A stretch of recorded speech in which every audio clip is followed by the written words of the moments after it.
Hello friends, welcome to crime cuts. தமிழ்நாட்டில் திண்டுக்கல் மாவட்டம் வேடஞ்சந்தூர் பக்கத்தில் இருக்க குருக்கடைப்பட்டியை சேர்ந்தவர் செல்வராஜ். இவரோட அப்பா சில வருஷத்துக்கு முன்னாடி இறந்து போனனால தன்னோட அம்மா கூட வாழ்ந்துட்டு இருந்திருக்காரு. இவரோட தொழில் கொத்தனார் வேலை செய்கிறது. இது கூடவே தனக்கு சொந்தமான விவசாய நிலத்தில் விவசாயமும் பார்த்துட்டு இருந்திருக்காரு.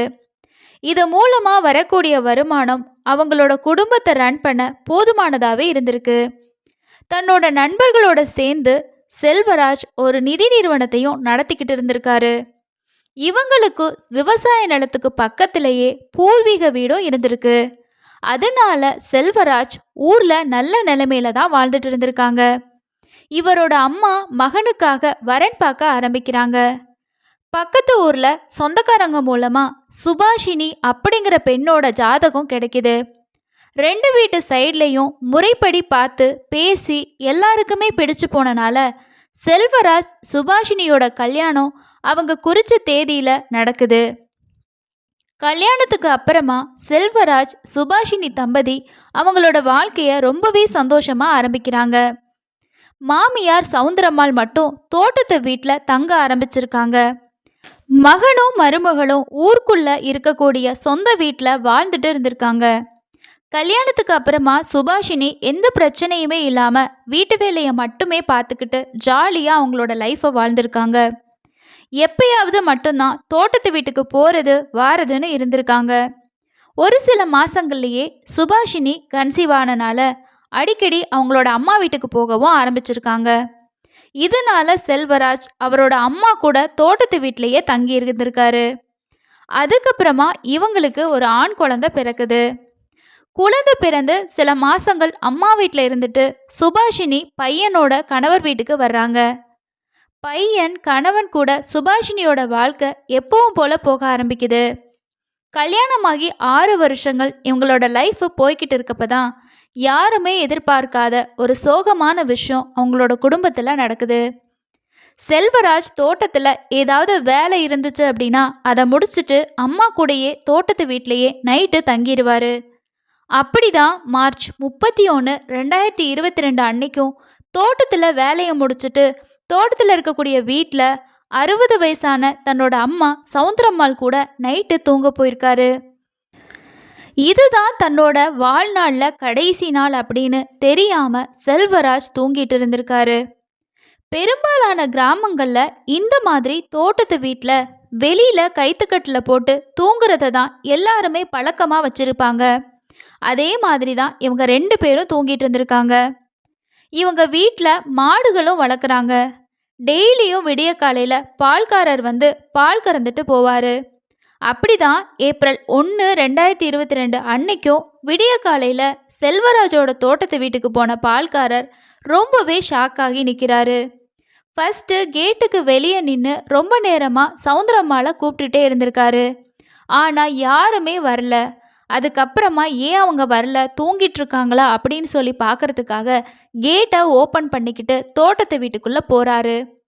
அப்போதான் வீட்டுக்கு முன்னாடி கட்டிலில் படுத்திருந்த அம்மாவும் மகனும் 2 பேருமே கொடூரமாக கொலை செய்யப்பட்டு கிடக்குறாங்க. இதை பார்த்து பயந்து போன அந்த பால்காரர் அக்கம் பக்கம் இருக்கவங்க கிட்ட இந்த விஷயத்தை பற்றி தகவல் சொல்கிறாரு. அதுக்கப்புறமா எரியோடு போலீஸ் ஸ்டேஷனுக்கும் கால் பண்ணி ஊரில் இந்த மாதிரி ஒரு கொலை நடந்திருக்கு அப்படின்ற விஷயத்த இன்ஃபார்ம் பண்ணுறாங்க. இந்த தகவல் கிடைச்சதுமே சம்பவ இடத்துக்கு போலீஸ் உடனே வந்துடுறாங்க. சம்பவ இடத்துக்கு வந்த போலீஸ் அங்கே இருக்கக்கூடிய கிரைம் ஸ்பாட்டை பார்க்குறாங்க. அந்த ஸ்பாட்டை பார்த்ததுமே இது ஏதோ பிளான் பண்ண கொலை மாதிரி தான் இருக்குது அப்படின்னு முடிவுக்கு வர்றாங்க. ஒரு 2-3 பேர் சேர்ந்து தான் இதை பண்ணி இருக்கணும் அப்படின்னு நினச்சிக்கிட்டு அங்கே இருக்கக்கூடிய தடயங்கள் ஏதாவது கிடைக்குதா அப்படின்னு சேகரிக்க ஆரம்பிக்கிறாங்க. அடுத்ததாக பாடியை அட்டாப்சி பண்ணுறதுக்காக கவர்மெண்ட் ஹாஸ்பிட்டலுக்கு அனுப்பி வச்சுட்டு ஊரில் இருக்கவங்க கிட்ட அவங்களோட விசாரணையை ஆரம்பிக்கிறாங்க. ஃபஸ்ட்டு இந்த கொலையை முதல்ல பார்த்த பால்காரர்லேருந்து அக்கம் பக்கம் இருக்கக்கூடிய எல்லார்கிட்டையுமே விசாரிக்கிறாங்க. ஊருக்குள்ள இவங்களுக்கு எந்த பகையுமே இல்லை அப்படின்றத தான் அங்கே இருக்க எல்லாருமே சொல்கிறாங்க. அதோட செல்வராஜ் ஆகட்டும், அவங்களோட அம்மா சவுந்தரம்மாள் ஆகட்டும், ஊர்ல எல்லார்கிட்டயுமே நல்ல விதமாக தான் பழகுவாங்க. அதனால யார் கூடயும் அவங்களுக்கு பிரச்சனை இல்லை அப்படின்னு தான் சொல்லியிருக்காங்க. ஒருவேளை நகை பணத்துக்காக இந்த கொலை நடந்திருக்குமா? கொள்ளடிக்க வந்தவங்க கொலை பண்ணிட்டு நகை பணத்தை எடுத்துட்டு ஓடிருக்காங்களா அப்படின்றத பார்க்கறதுக்காக அந்த வீட்டில் ஏதாவது காணாமல் போயிருக்கான்னு சொல்லி பார்க்குறாங்க. ஆனால் அந்த வீட்டில் எந்த பொருளுமே காணாமல் போனதுக்கான எந்த ஒரு அறிகுறியுமே இல்லை. சரி, மோப்ப நாயை கொண்டு வந்து கொலைகாளிகளை பிடிக்கிறதுக்கான நடவடிக்கையை எடுக்கலான்னு சொல்லிட்டு ரூபி அப்படிங்கிற ஒரு மோப்ப நாயை கொண்டு வராங்க. அந்த நாயும் அந்த சம்பவம் நடந்த இடத்துலேருந்து ஒரு கிலோமீட்டர் தூரம் வரைக்கும் ஓடிட்டு யாரையுமே கவ்வி பிடிக்காம அப்படியே நிற்கிது. மோப்ப நாய் மூலமாகவும் போலீஸ்க்கு பெருசாக எந்த தகவலும் கிடைக்கல. கொலை நடந்த இடத்துலையும் தடயங்களும் பெருசாக எதுவுமே இல்லை. அடுத்ததா செல்வராஜோட வைஃபான சுபாஷினி கிட்ட விசாரிக்கிறாங்க. அவங்க என்ன சொல்கிறாங்கன்னா, எப்பவும் போல் தன்னோட கணவர் தோட்டத்தில் வேலை இருந்துச்சு அப்படின்னா அம்மா கூடயே தங்கிடுவார். அப்படி தான் நேற்றும் தங்கினார். இப்படி ஆகும்னு சொல்லி நாங்கள் யாருமே நினைக்கல. எங்கள் வீட்டில் எந்த பிரச்சனையுமே இல்லை அப்படின்னு தான் அவங்களும் சொல்லியிருக்காங்க. ஆனாலும் போலீஸ்க்கு சுபாஷினி மேலே ஒரு டவுட்டு இருந்துக்கிட்டே தான் இருக்குது.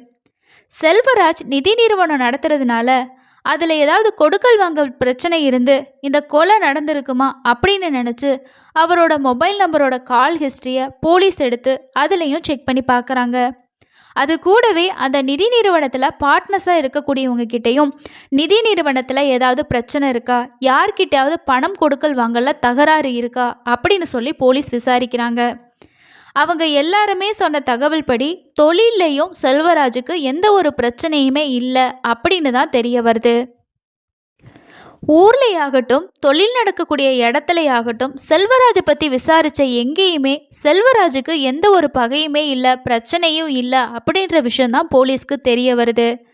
சில வேளை இவங்களோட ஃபேமிலியை சேர்ந்த யாராவது இவரை கொலை பண்ணிட்டு அதை தெரியாத மாதிரி நடிக்கிறாங்களா அப்படின்னு சொல்லிட்டு போலீஸோட முதல் சந்தேகம் அவங்களோட மனைவியான சுபாஷினி மேலே தான் வருது.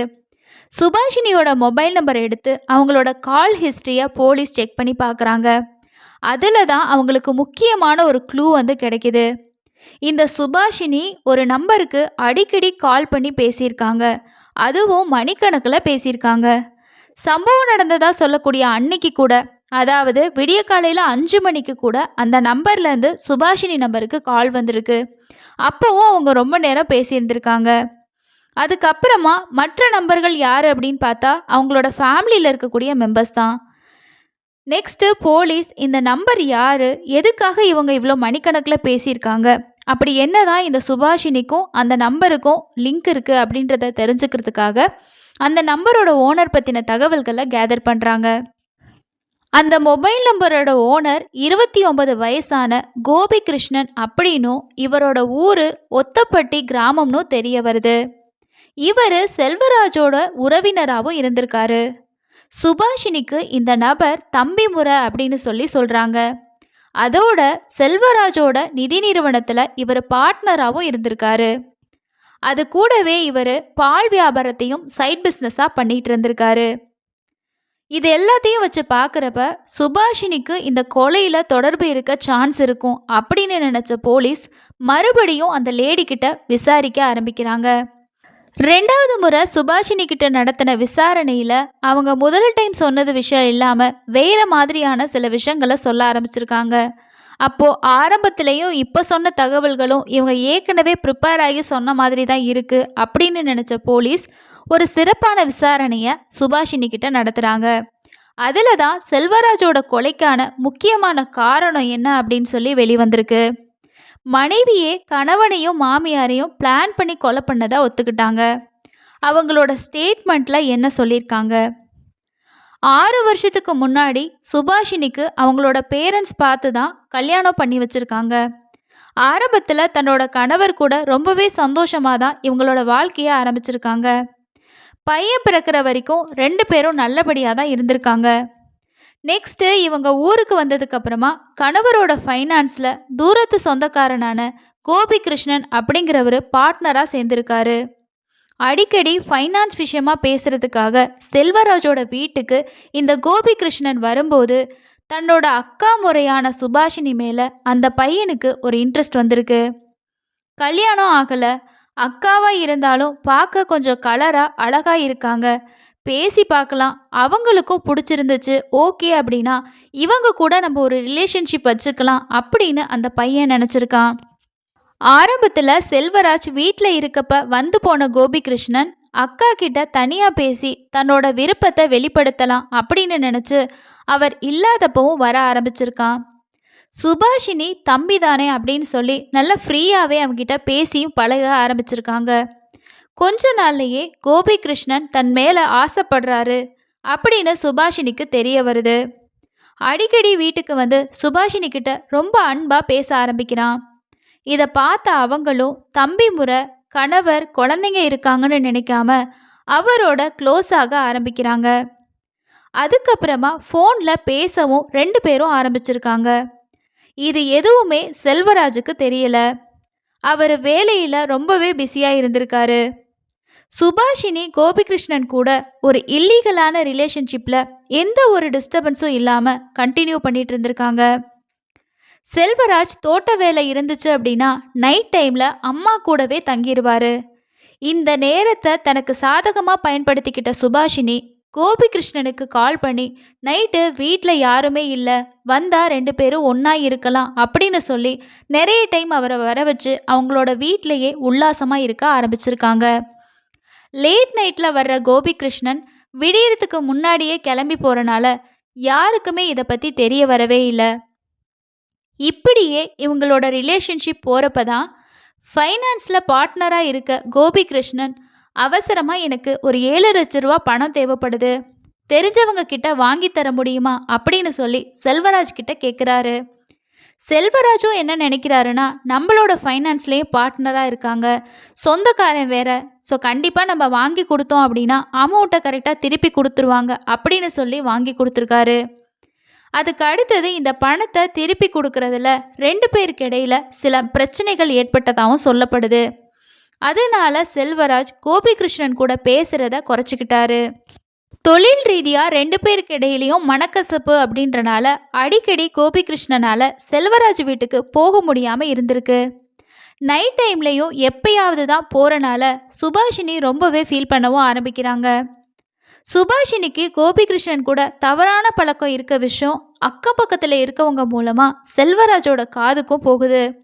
ஏன்னா அடிக்கடி காலையில் டைமில் செல்வராஜ் வீட்டில் இல்லாதப்ப இந்த கோபிகிருஷ்ணன் வந்து போகிறத ஒரு சிலர் நோட் பண்ணி இதை பற்றி செல்வராஜ் கிட்ட சொல்லியிருக்காங்க.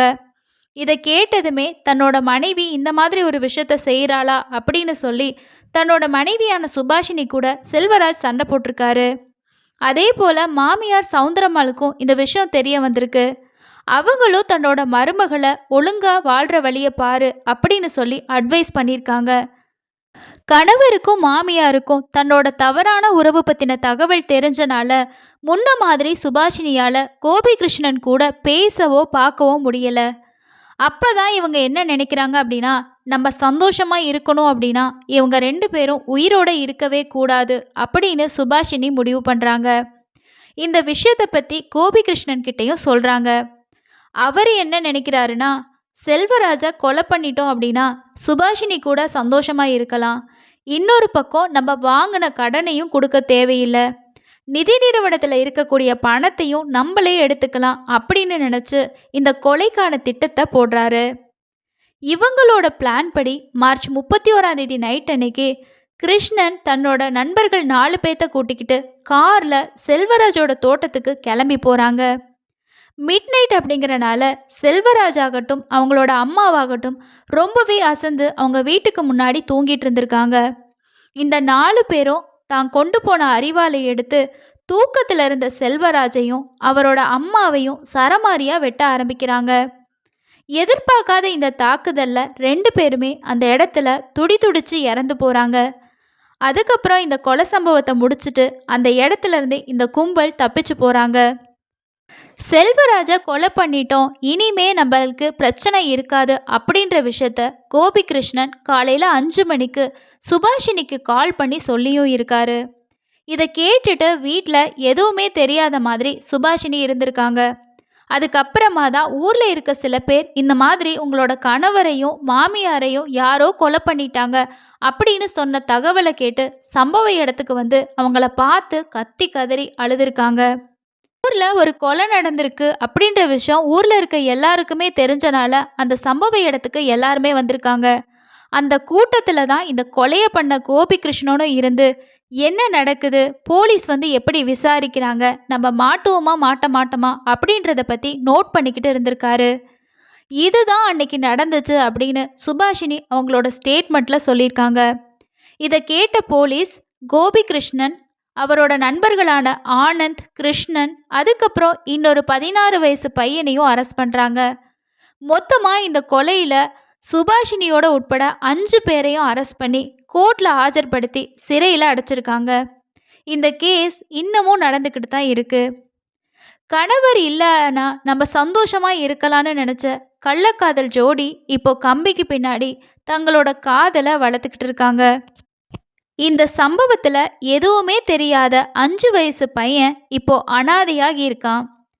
நல்ல கணவர் அமைஞ்சாலும் தன்னோட உணர்ச்சியை அடக்க முடியாமல் சில பெண்கள் செய்கிற தவறு கடைசியாக பிள்ளைகளை தான் பாதிக்குது.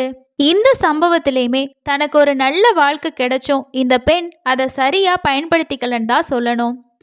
இந்த சம்பவம் பற்றி நீங்கள் என்ன நினைக்கிறீங்க அப்படின்னு சொல்லிட்டு கீழே இருக்கக்கூடிய கமெண்ட் செக்ஷனில் ஷேர் பண்ணுங்கள்.